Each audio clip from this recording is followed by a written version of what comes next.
people often get to this point where they have some kind of an experience and then they seek out spirituality because of the experience that they had. But these traditional ways of spirituality, they don't incorporate some of these things that we do with our normal lives.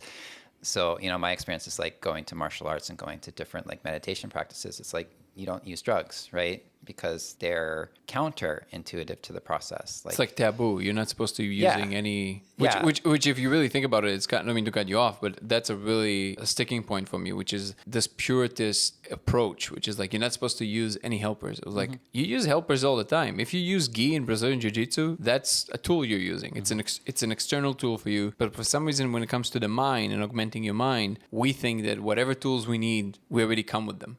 Which to me, that's just, why would that be the case? Right. Or it's somehow like wrong to find these shortcuts. And this is like where I diverged in the way that I like to teach people, like even just energy work, for example, because the traditional way of teaching energy work is like, okay, you stand in this position for 100 days and then maybe you'll feel something. And I'm like, screw that. I want my students to be able to feel something like day 1, day 2. It's kind of like this idea of like the red pill, blue pill kind of thing. Like if I can give someone something and it gives them access to that space for even just like 10 minutes, right? So they know there's a there. Yeah, then you know what it is. Why am I doing all this stuff? Like, why am I spending all this time standing around